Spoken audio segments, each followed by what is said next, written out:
In september 2013 gaat het nieuwe Fries Museum open. De bouw is nu in de afwerkingsfase.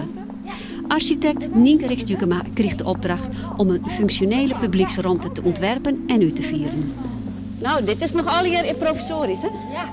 We zijn in goed gezelschap van Hubert-Jan Henket, de architect van het museum, en de directeur Saskia Bak. Ik ben voor het eerst binnen. Ik word voortdurend trakteerd op het panoramische uitzicht over het Wilhelminaplein. Wauw. Ja, jij vind je het al gewoon? Ja. Het blijft mooi. Een mooie glier, net sherry. De architectuur van het museum is zonder mis imposant. Maar dat het in een museum omgaat is vooral wat er aasten te zien is. Hoe het presenteren wordt en hoe dat al jaar in relatie staat met het gebouw. Maar daar gaat het juist net om. We zoomen ommers in op het ontwerp van Nienke Rixdukema. Hubert-Jan Henket is als architect onder de inrichting van het museum actief belutsen en mij verantwoordelijk. Dus ik maak het ontwerp van de activiteitenruimte.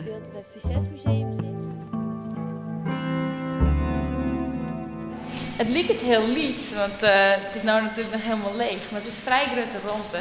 En omdat het zo in die zichtlijn zit, krijgen we in ieder geval heel veel prioriteit. Het leuke is eigenlijk bijvoorbeeld dat in die orenzaal heeft eigenlijk heel weinig contact met de buitenwereld. En hier heeft niet een keer die hoek, die je hier op dat plein ziet. Dus dat heb ik wel weer aantrekkingskracht. Meestal meer nieuwsgierig. Hey, hier weer contact met de mensen. Waarom wil het Fries Museum een activiteitenruimte? Nou, als je naar een museum gaat kun je naar een tentoonstelling kijken. Maar het is ontzettend leuk bij heel veel onderwerpen om ook iets te doen. Om of het materiaal te leren kennen of verscholen. Om op een andere manier dan alleen reflecteren of een verhaal horen. Te kijken hoe een onderwerp werkt en te onderzoeken. Dus voor ons is het heel belangrijk dat we naast de tentoonstellingen heel veel activiteiten organiseren. Voor een deel doen we dat echt gewoon in het gebouw zelf, dus in de zalen. Maar sommige activiteiten die vragen elektriciteit of water of wat dan ook. Dus toen hebben we gezegd, dan willen we ook een speciale ruimte daarvoor. Maar die willen we ook heel zichtbaar midden in het gebouw hebben. Dus niet weggestopt, maar gewoon helemaal in het circuit dat die echt bij het museum hoort. Ze wilden €1000 voor. Ja, nou snap ik wel. Er zit heel veel staalwerk.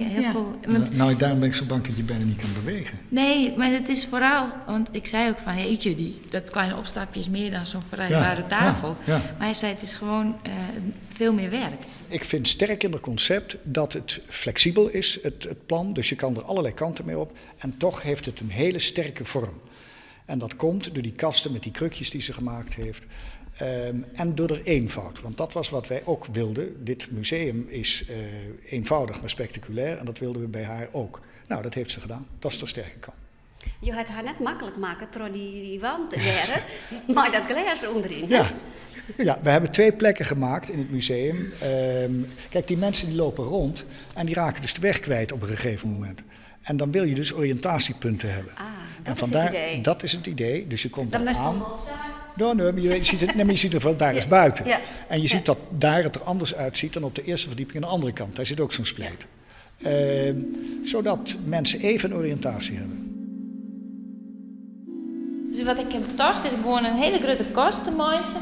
Van 6,5 meter is die wel. En die hing het. Dus achter deze morgen, dat hebben we heel snel moeten doen. Want ze wieren al aan het bouwen helemaal. Hebben we hele zware constructies zetten. Zodat die kast erop hangen kan worden. En wat je juist is 40 krukken maken van keramiek. En al je uitklapbare tafels. Die hier al hier in. Ja. En elke kruk, dat is juist zo net op tekening, is oors. Dus het wordt een soort met porseleinkast.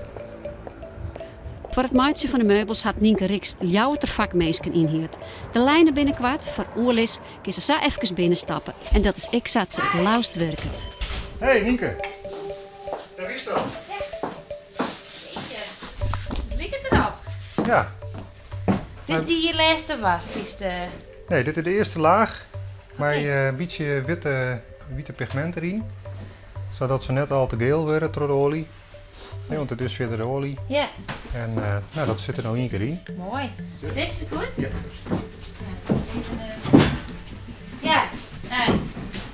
dan hier gewoon dit te zien. Ik vind het belangrijk dat het gewoon goed zit. En op het, waar de kont het breedst is, daar is het op zijn breed. En het is haagbuik waar een skimmel, een ziekte in zit. Dat noemen ze sleep. En die zwaarheid van die mooie lijnen die erin zitten. He, die tekening die je zag en die donkere lijntjes, dat komt door de ziekte eigenlijk die erin zit. Hersenontworpen voor het museum.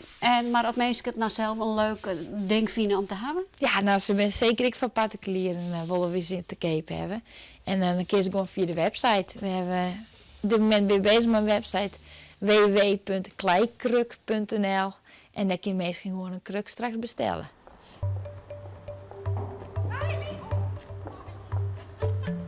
Nienke Rikst, haar bedrijf zit in een blokje sporten. Mooi dicht bij het atelier van Lies Huet. Ik was een kwartelijn. Handig voor Oerlis, want het hier heel wat voort in de eerde wat de kleikruk zijn uiteindelijke vorm kreeg. Hey, nou, daar staan ze dan. Jeetje. Mooi, hè? Leuk. Ja? Ja. Zeker, deze is ook mooi met die twee paarse lila poten. En die... Ja, die combinatie is mooi, Ja, hè? Ja, prachtig. En straks op die zwarte vloer. Ja, dan komen ze veel beter eruit. Ja. En ze zijn ook lekker licht. Heb je al getild? Ja. En Ronald, oh ja. Ja, maar zo moeten ze in de kast, hè? Ja, precies. Goed. Als ik maar een kruk in het loonje zitten en dan zakt hij in de groen. Ja. Dan is maar beide benen in de groen, of drie benen in dit geval dan. En ja, dan maken we de poorten van keramiekmandje. Ja. En dus de kleikruk is gewoon nuchtere Frieswerk. Precies. Eigenlijk weer terug naar de basis met beide benen op de grond en nu met 3. En toen ben ik met een andere kruk naar buiten gegaan, hiervoor bij de Blokhuis Poort. En ik ben erop gaan zitten. En dan blijkt dat die poten niet alle 3 tegelijk op dezelfde hoogte in de klei zakken, maar altijd ongelijk. Dus vandaar dat we ook gekozen hebben om 3 verschillende hoogtes te maken met de poten. Deze haal ik er weg. Dan gaat hij eromheen. Nou, dan druk ik hem tegen elkaar. Dan maak ik nog een finishing touch. Zo.